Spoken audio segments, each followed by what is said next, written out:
Stay tuned until the end to uncover how you could gain the noble title of a Scottish lord.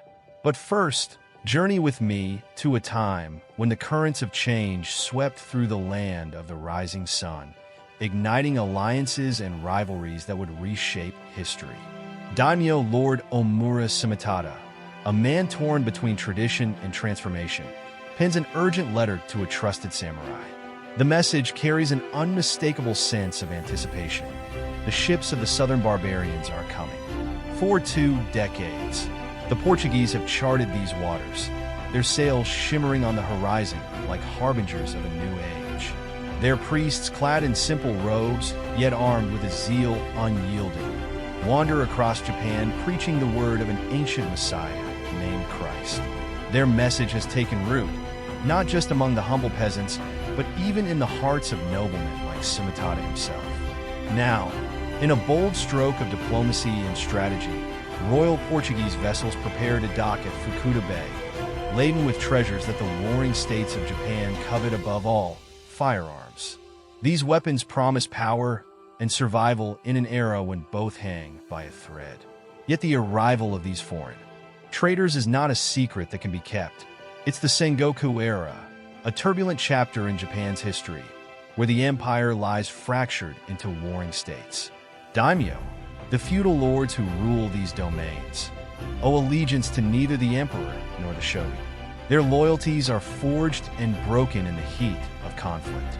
As the autumn winds scatter leaves across battle-scarred landscapes, so too do they scatter whispers of treachery and ambition. Among those who hear of the Portuguese ships are the warriors of the Matsura clan. Once allies in the trade of these coveted firearms, they now find themselves cast aside in favor of Simitada and his ambitions.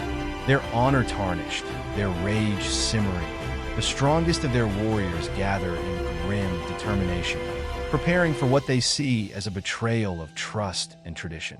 Meanwhile, aboard the Portuguese ships, Captain Major Dom Pereira stands resolute.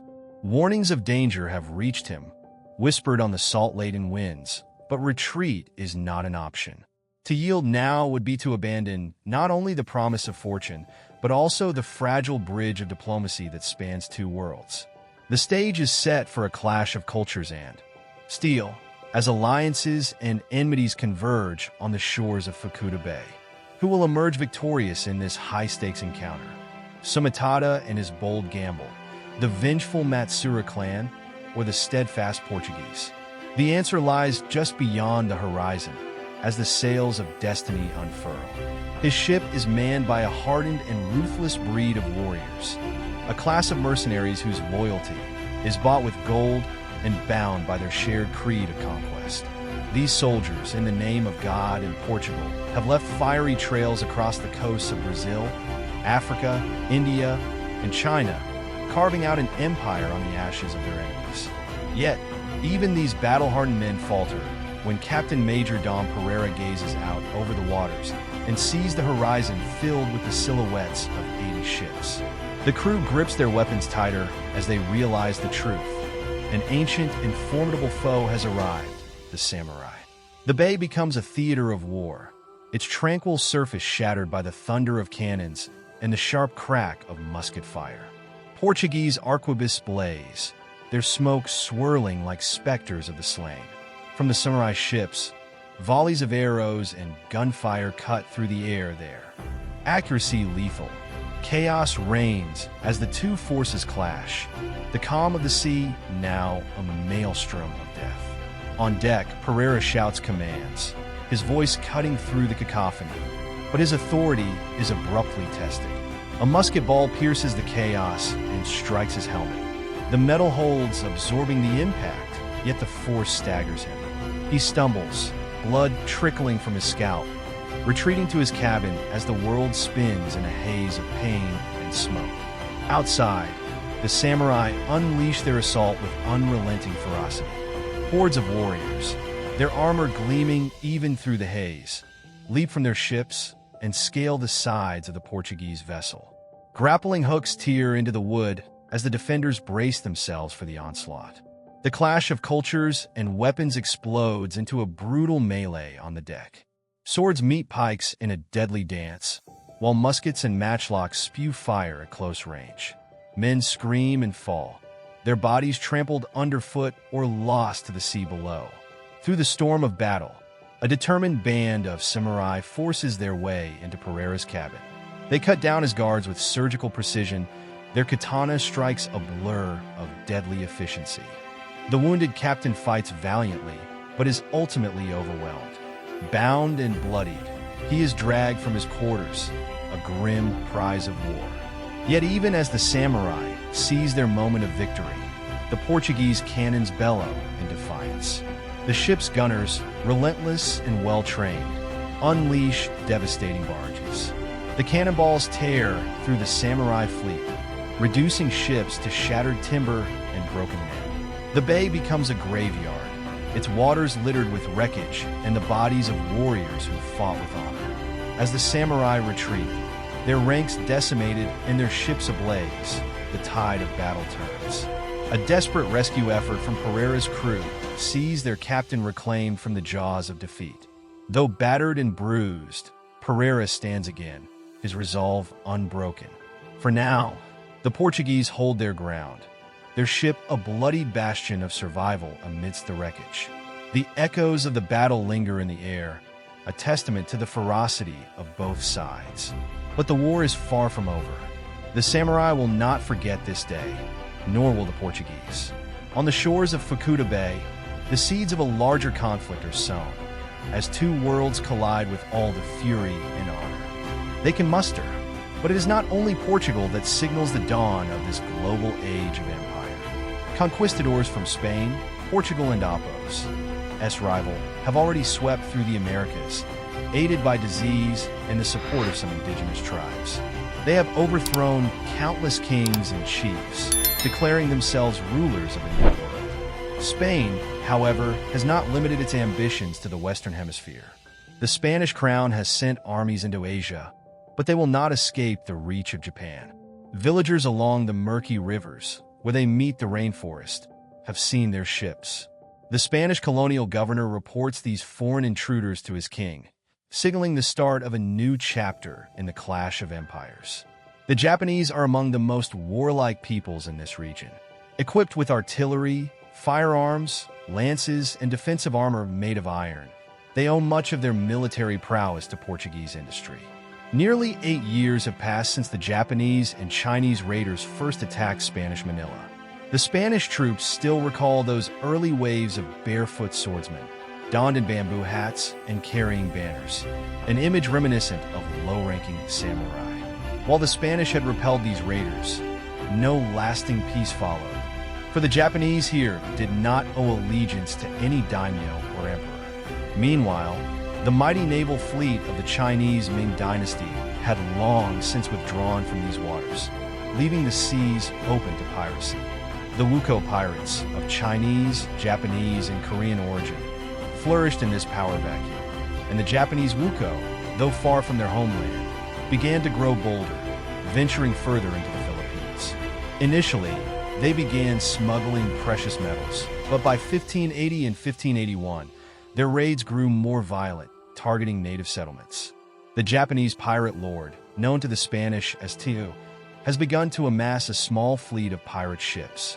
In response, Spain sends several ships under the command of Juan Pablo de Carrion to crush the pirates. The lead galley quickly captures a ship belonging to a Chinese pirate crew. While Tiizifu may have some Chinese and Filipino recruits, his pirate fleet is distinctly Japanese. His crew, however, consists of samurai in name only warriors of Japan, but far removed from the traditional moral codes of Bushido. Some are perhaps Ronin, dishonored samurai who, to their shame, no longer serve any master. Off the northern coast of Luzon, where the tropical winds whisper tales of conquest and betrayal, a Spanish galley cuts through the azure waves. The crew scans the horizon, their eyes sharp and wary, until a shadow emerges in the distance, a Japanese pirate ship, its silhouette stark against the morning sun. The captain raises his hand, his voice commanding and resolute. "Prepare the cannons." The order reverberates through the deck, and within moments, the Spanish unleash a barrage of firepower. The thunder of the cannons shakes the air, and the pirate vessel shudders violently as its main mast splinters, toppling like a felled tree into the sea. The Spanish crew erupts in cheers, emboldened by the sight of their enemy's crippled state. With the taste of victory on their lips, they surge forward, eager to claim their prize. But their triumph is short-lived. From the shattered remains of the pirate ship, a deadly response is unleashed. Grappling hooks, their iron claws glinting in the sunlight, arc through the air, latching onto the Spanish galley. The crew barely has time to react before the sharp crack of Japanese gunfire echoes across the waves. Bullets tear through the Spanish ranks, cutting down men where they stand. And then, like a storm, the pirates come. Furious and unrelenting, the Japanese swarm aboard the galley, their weapons gleaming with deadly intent. Pikes thrust and swords slice as the two forces collide in a ferocious melee. The Spanish soldiers fight with the discipline of trained warriors, their steel clashing against the onslaught. Many pirates fall beneath their blades, but the attackers are relentless, pressing forward with unmatched ferocity. The battle surges around the main mast, where the Spanish struggle to hold their ground. Step by bloody step, they are forced back, their formation breaking as the pirates carve through their defenses. Realizing their position is untenable, the Spaniards regroup, raising their guns in a desperate stand. Amid the chaos, the captain shouts orders, his voice hoarse but resolute. Fire at will. The deck erupts in a storm of musket fire, the shots ripping through the charging pirates. Smoke chokes the air as bodies fall, the tide of the assault finally slowing. Bloodied but unbroken, the pirates retreat to their ship, their numbers dwindling. The Spanish seize the moment, refusing to let their adversaries escape. With grim determination, they board the damaged pirate vessel, swords drawn and resolve hardened. What follows is a scene of unrelenting carnage.